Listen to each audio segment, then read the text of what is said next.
Bonjour à tous. Ça va pas être facile après Christine. Donc, j'ai pour mission d'essayer de vous démontrer en quoi la formation dans les CESU pouvait concourir à la certification des établissements de santé. Certification des établissements de santé, on a un référentiel, c'est réalisé par la Haute Autorité de Santé. C'est une procédure qui est indépendante, qui est obligatoire pour tous les établissements de santé et qui va venir évaluer le niveau de qualité et la sécurité des soins dans l'établissement de santé. Il y a 3 chapitres dans ce référentiel. Ça va concerner le patient, les équipes de soins et l'établissement dans sa globalité. Ce référentiel est actualisé très régulièrement. Celui que je vais vous présenter, c'est celui de 2024, qui va être applicable à partir du 1er janvier 2024. Et dans ce référentiel de certification des établissements de santé, donc, qui prône l'amélioration de la qualité, bien entendu, avec cette fameuse roue de Deming, où on va retrouver le planifier, le faire, le vérifier, l'agir et prendre acte. Tout ça dans l'objectif de capitaliser notre expérience et de s'améliorer au quotidien. La HAS a publié en 2022 un retour d'expérience sur les événements indésirables graves qui se sont déroulés en 2021 et a mis en évidence en fait des préconisations. Et dans ces préconisations, on peut relever notamment un ensemble d'actions en direction de la formation des professionnels de santé, former tous les professionnels aux gestes et soins d'urgence en général, c'est-à-dire la formation initiale et formation continue au GSU. Bon, j'enfonce une porte ouverte, mais c'est une préconisation faite par la Haute Autorité de Santé. Il y a également l'organisation du maintien des compétences par des ateliers de simulation, que ce soit des ateliers de simulation basse fidélité ou haute fidélité, toujours dans l'objectif de la prise en charge des urgences vitales. Également, une préconisation sur la formation des équipes sur des transmissions factuelles et explicites, en utilisant des outils type SAED pour transmettre un message, aller aussi dans la rédaction d'algorithmes d'appel d'urgence, élaborer aussi des procédures d'appel qui soient simples, des aides cognitives et faciliter en fait les demandes d'aide. Également, la formalisation de checklists de type information importante à donner lorsqu'on a un nouveau professionnel qui arrive pour, par exemple, formaliser une procédure d'appel au SAMU interne. Dans ce référentiel 2024, un des objectifs et un des critères qui est exigible et qui va être regardé, c'est la prise en charge des urgences vitales dans son ensemble au sein de l'établissement, et elle doit être maîtrisée. C'est-à-dire un critère, et dans ce référentiel de certification, il y a 8 éléments d'évaluation qui s'appuient sur un audit système. Donc, les experts visiteurs, lorsqu'ils vont venir visiter l'établissement pour cette procédure d'évaluation, va s'appuyer sur 8 éléments d'évaluation, c'est-à-dire la maîtrise des risques. Est-ce que cette maîtrise des risques est documentée au sein de l'établissement? Est-ce qu'il y a des protocoles? Est-ce qu'il y a des procédures? Est-ce qu'on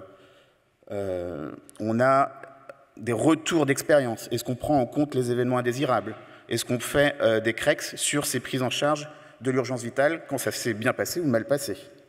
Et puis, il va y avoir aussi des entretiens professionnels. Dans ces entretiens professionnels, on va retrouver un ensemble de questions.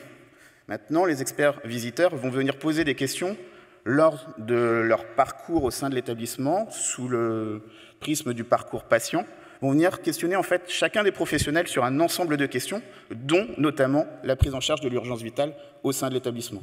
Est-ce que, par exemple, vous avez un chariot? Où est-ce qu'il est situé, ce chariot de soins, ce chariot d'urgence? Qu'est-ce qu'il comprend? Est-ce que dans votre inventaire de votre chariot d'urgence, est-ce qu'il est adapté au profil des patients que vous avez dans votre service? Et puis on va aller observer. Est-ce qu'il y a une pancarte qui indique le chariot d'urgence dans l'unité de soins? Est-ce qu'on peut le repérer facilement?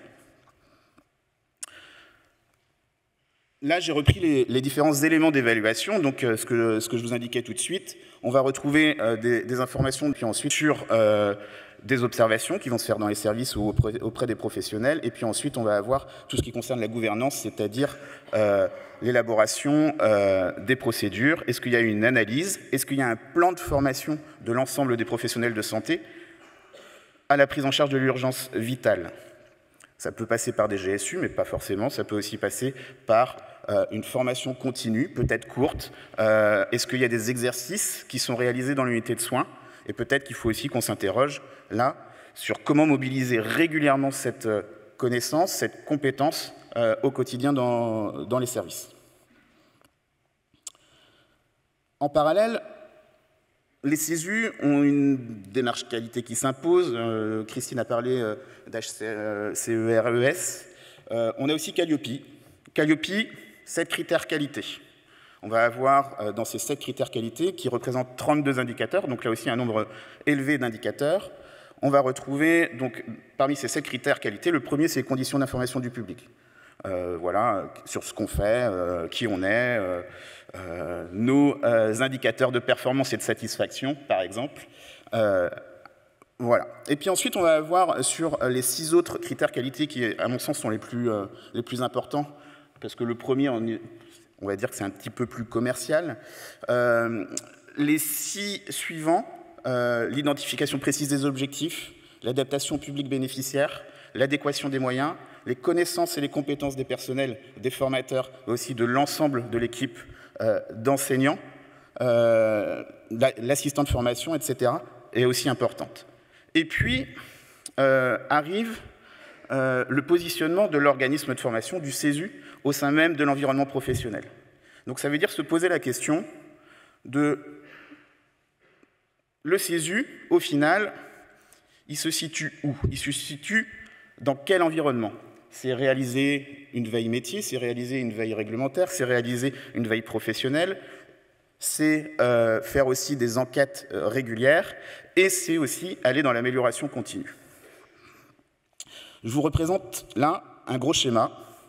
C'est le schéma qui a été réalisé à l'occasion de la première certification de l'organisme de formation du CHU de Rennes, où on présente en fait ici la cartographie de l'ensemble des processus qui sont réalisés par l'organisme de formation. On y retrouve en point d'entrée sur la gauche les besoins des bénéficiaires. Ça veut dire que derrière, il faut qu'on réalise une veille, alors par l'intermédiaire d'enquêtes, par l'intermédiaire aussi de la veille métier, des actualités, qu'on aille récolter en fait tous les besoins de nos parties prenantes. Ça va être aussi bien, quand je parle de parties prenantes, ça va être aussi bien sûr les apprenants, mais ça va être aussi les managers, ça va être aussi les commanditaires de formation, c'est-à-dire les établissements de santé. C'est aussi les institutionnels. Qu'est-ce qu'on attend de nous? Qu'est-ce que la Haute Autorité de Santé attend de nous? Sur cette cartographie, ce qui m'intéresse, c'est pas tant en fait la manière dont on va répondre aux besoins de formation, mais ça va être ici.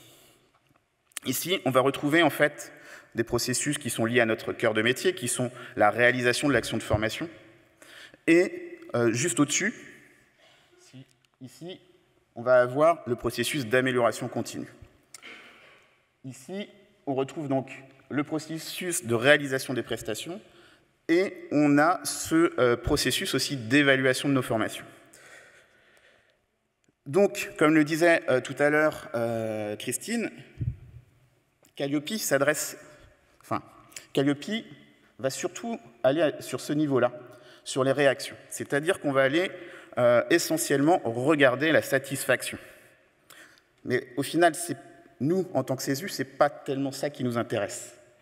C'est, si on prend en compte ce référentiel de la Haute Autorité de Santé, de certification des établissements de santé, c'est aussi se poser la question, tout à l'heure j'évoquais l'indicateur, c'est être en capacité d'aller travailler sur l'apprentissage, mais aussi d'aller observer ce qui se passe en fait sur le terrain.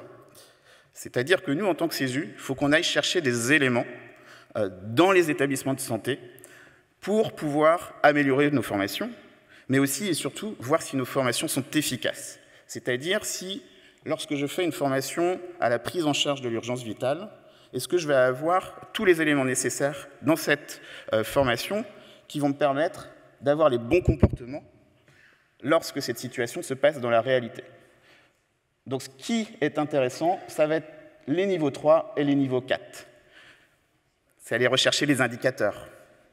Donc combien, on va dire, d'arrêts cardiaques intra-hospitaliers se sont déroulés sur la dernière année.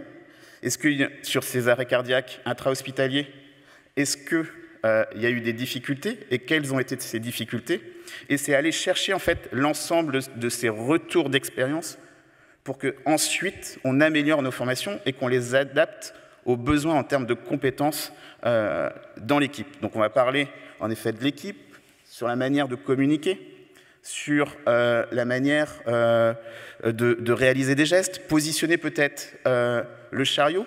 Donc on va aussi avoir différents modes d'action pour répondre à ça. On va avoir la formation peut-être en dehors du service, et puis on va aussi avoir de la formation à l'intérieur du service. Et lorsqu'on est, typiquement, si on est dans la formation à l'intérieur du service, peut-être qu'il va falloir aller un peu au-delà, c'est-à-dire aussi avoir un œil peut-être d'auditeur, ou en tout cas de conseiller.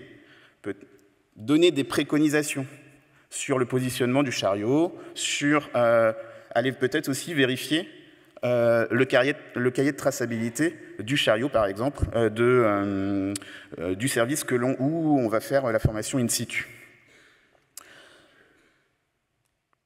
Tout ça pour dire que les CESU, à mon sens, sont des maillons dans la chaîne de survie intra-hospitalière et qu'il y a différentes façons d'intervenir dans cette chaîne de survie.